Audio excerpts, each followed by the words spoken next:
तो गाइस आज हम बात करने वाले हैं कि जो मनी है, जो पैसे कमाना है, एक गेम है। लेकिन गरीब लोग या फिर मिडिल क्लास लोग इस पैसे कमाने के गेम में फेल क्यों होते हैं, जबकि वहीं अमीर लोग एक तो पहले से ही वो अमीर होते हैं और उसके बावजूद वो और अमीर बनते जाते हैं। तो आज के इस वीडियो में फेल क्यों होते हैं, क्या इसके रीजन है, इस सारा को हम डिस्कस करने वाले हैं। तो मेरा नाम है सैम और इस पे मैं फाइनेंस की एजुकेशन से रिलेटेड वीडियोस डालता हूं। तो चलिए शुरू करते हैं। तो सबसे पहला पॉइंट ये है कि हमें ढंग से समझना होगा कि पैसे कमाना एक गेम क्यों है। इंडिया के अंदर, हम इंडिया से हैं तो इंडिया के अंदर आप समझ लीजिए, मान लीजिए जो नोटों की संख्या है या फिर जो पैसे हैं वो एक लिमिटेड अमाउंट में है। हाँ, सरकार कुछ प्रिंट करती रहती है, लेकिन एक हाइपोथेटिकल कंडीशन मान लेते हैं कि टोटल नंबर ऑफ जो पैसा है या नोटों की संख्या है वो टोटल 1000 है। ठीक है, मान लेते हैं। अब गेम क्यों है? अब मान लीजिए पॉपुलेशन जो है हमारी कंट्री की वो 100 है। अब टोटल नंबर ऑफ नोट्स जो है वो 1000 है। टोटल लोगों की संख्या है जो वो 100 है। अब 1000 में से नोट्स कौन सा लोग कितना लेगा कितना नहीं लेगा, ये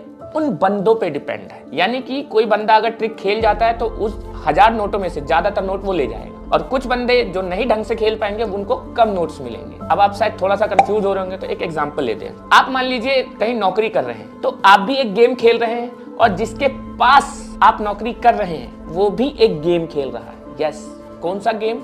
मनी गेम। मनी गेम कैसे? वो भी पैसे कमाने के लिए गेम खेल रहा है और आप भी खेल रहे हैं, लेकिन आप दोनों का गेम अलग है। अलग कैसे?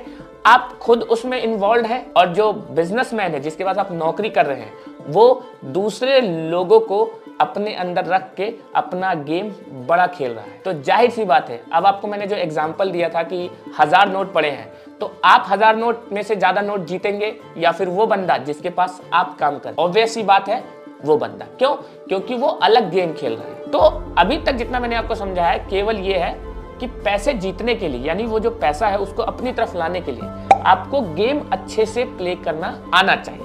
लेकिन आपको बहुत सारे तरीके मिल जाएंगे वीडियो जिसमें बताया जाता है पैसे ऐसे कमाओ, पैसे वैसे कमाओ। मैं भी बता सकता हूँ आपको कि हाँ, नौकरी करो लेकिन एक लिमिट के बाद बिजनेस करो और फिर उसके बाद आपको बहुत सारे पैसे आ जाएंगे। उसके लिए बहुत सारी वीडियोस अवेलेबल है। लेकिन आज का जो टॉपिक हम जानने वाले हैं कि कुछ लोग पैसे कमाने के बाद भी, जैसे आपकी नौकरी लग जाती है, मेनली जो मिडिल क्लास और गरीब लोग हैं, आपके पास कुछ पैसे आ जाते हैं, फिर भी ये लोग क्यों इस गेम में पीछे रह जाते हैं। यही मुद्दा है मेन। मान लीजिए आप अच्छी खासी नौकरी कर रहे हैं, आपको 60,000, 70,000, 1 लाख रुपए महीने की नौकरी लग गई है और आप वो पैसा अर्निंग कमा रहे हैं। इवन मान लीजिए आपका एक छोटा मोटा बिजनेस है, उसमें 1-2 लाख रुपए आप महीना कमा रहे हैं, बट स्टिल आप एक बहुत रिच क्यों नहीं बन पा रहे हैं? या फिर जो 100 में से 95% लोग हैं, 98% लोग हैं, वो बहुत अमीर क्यों नहीं बन पा रहे हैं? तो उसका रीजन आता है पैसे कमाना एक अलग आर्ट है। पैसे कमाने के लिए आपको अलग चीज करनी पड़ती, लेकिन अमीर बनने के लिए पैसे कमाने के साथ साथ पैसा रखना और इन्वेस्ट करना दोनों सीखना होता है। यस, आप वर्ड सही यूज सुन रहे हैं। आप रखना और इन्वेस्ट करना दोनों आपको एक्चुअली सीखना होता है। अब आप पूछेंगे यार रखने में क्या सीखना है?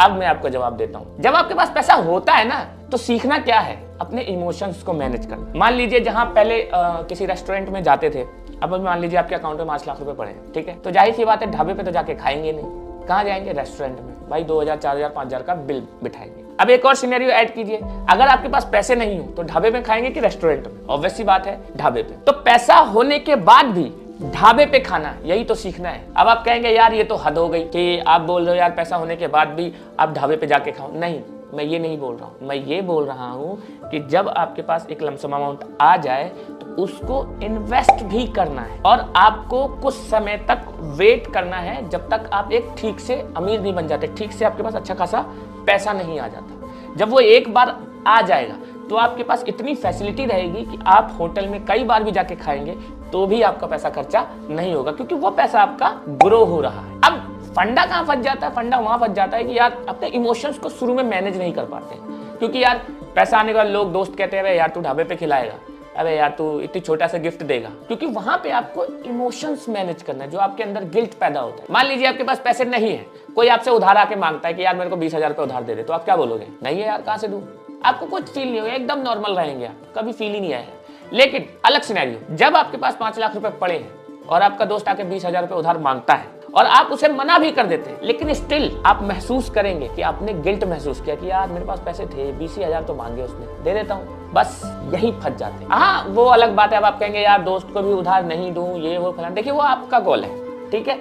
मेरा कहना यह है जो आपने इतनी मेहनत करके यहां तक पैसा पहुंचाया, यानी 5 लाख 10 लाख 15 लाख, मेरा कहना यह है उसको अभी खर्च नहीं करना, उसको अभी इन्वेस्ट करना है। अब रखने में क्या प्रॉब्लम है? रखने में आपको इमोशन मैनेज करना सीख, आपके जो इमोशन आ रहे हैं, गिल्ट आ रहा है, जेलिसी आ रही है, कंपटीशन आ रहा है, इसको मैनेज करना सीखना होता है, तब जाके आप पैसा रख पाए। अब आता है सेकंड कॉल, इन्वेस्ट करना। अब ये भी सीखना होता है। पहले आप इमोशंस मैनेज करना सीखेंगे, क्योंकि मैं आपको, मेरा एक दोस्त है, मैं नाम तो नहीं लूंगा लेकिन बता देता हूँ, उसके पास क्या हुआ, कुछ अर्निंग सोर्स आ रहा था। हालांकि मैंने उसे बताया भी कि भाई वो ऐसे, वो मेरे साथ में बैठा हुआ है, ठीक है, तो उसका नाम नहीं ले रहा हूं। तो मैंने उसको बताया कि देख भाई पैसा भी रख ले, इधर उधर खर्च मत कर, रख ले, ये काम आएगा। तो सुन लिया, अच्छा है, दोस्त है, छोटे भाई की तरह है। लेकिन उसने क्या किया, उसको बाइक में भी खर्च कर दिए कुछ पैसे शादी वादी में भी लगा दिए। अब उसका वो खत्म हो, क्योंकि अब क्या हो रहा था, यहाँ पर ये हो रहा था, पैसे थे यार, भाई की शादी में नहीं लगाऊं बाइक बहुत टाइम से, क्योंकि गरीब आदमी का दिक्कत ये रहता है, एक तो बहुत समय से ना पैसा देखा नहीं होता है, उसकी वजह से ना उसने गाड़ी के सपने सजोए होते हैं, कार के सजोए होते हैं, बाइक के सजोए होते हैं, और आसपास के लोगों को दिखाना भी होता है। यहाँ वो फंस, क्योंकि जैसे ही पैसा आता है वो सारे पैसे इधर ही लगाना शुरू कर देता है, क्योंकि उसे दिखाना है, उसे प्रूफ करना है सोसाइटी को, दूसरे को,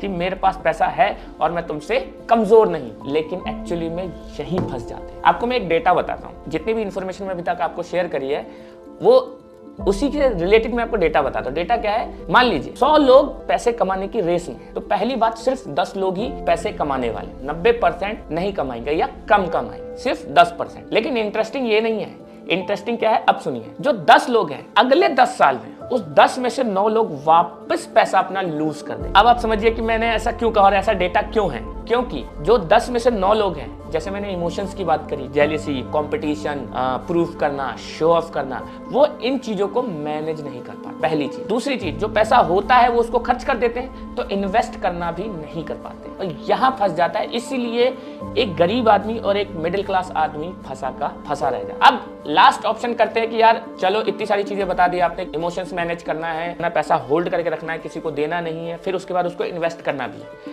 लेकिन यहाँ पे एक छोटा सा कैच हो रहा है, जैसे कई लोग समझते हैं कि यार अमीर बनने का मतलब क्या होता है, मतलब एक डेटा तो होना चाहिए यार, कितना अमीर बनूं मैं। तो अगर आपने जोड़ तोड़ करके, इंडिया के हिसाब से बोल रहा हूं मैं, यूएसए के हिसाब से नहीं, यूएसए के हिसाब से तो आपको एक बहुत बड़े इन्वेस्टर हैं चार्ली मंगलर, वो बहुत अच्छा एग्जाम्पल देते हैं। वो कहते हैं मुझे नहीं पता आप कैसे $1,00,000 यानी इंडिया के हिसाब से 70 लाख, उनके हिसाब से $1,00,000 आप कैसे इकट्ठा करेंगे मुझे नहीं पता। चाहे आप 2 दिन में एक बार खाना खाइए, पूरे 24 घंटे काम कीजिए, बस $1,00,000 आप इकट्ठा कीजिए। सेम ऐसे ही मेरी कैलकुलेशन के हिसाब से इंडिया के अंदर में कम से कम आपको 20 लाख रुपए इकट्ठा करने हैं, चाहे जो हो जाए, चाहे आप पूरी दुनिया से रिश्ता तोड़ लो, चाहे आप एक वक्त का रोटी खाओ, चाहे आप अपने खुद के भाई बहन से दूर हो जाओ, किसी भी बर्थडे मत मनाओ, किसी के बर्थडे में मत जाओ, किसी की शादी में मत जाओ, लेकिन 20 लाख रुपए इकट्ठा करो। क्योंकि एक बार जब आपने 20 लाख रुपए इकट्ठा कर लिया, तब आप थोड़ा थोड़ा कमाना शुरू कर देंगे, वो भी आप भी कमाएंगे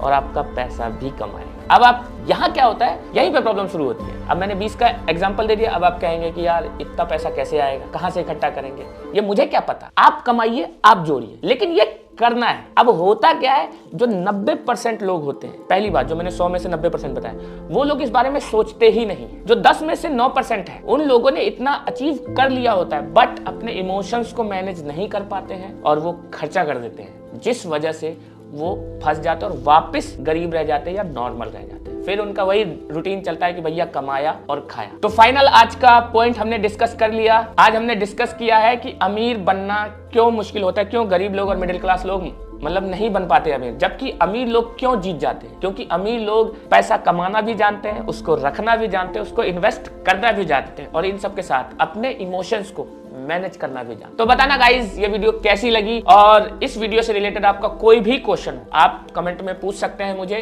कुछ चीजें मिस हो रही होंगी, कुछ चीजें आपके अंदर माइंड में डाउट होगी, तो जरूर बताना, मैं आपको बताऊंगा और उसका जवाब दूंगा। Thank you.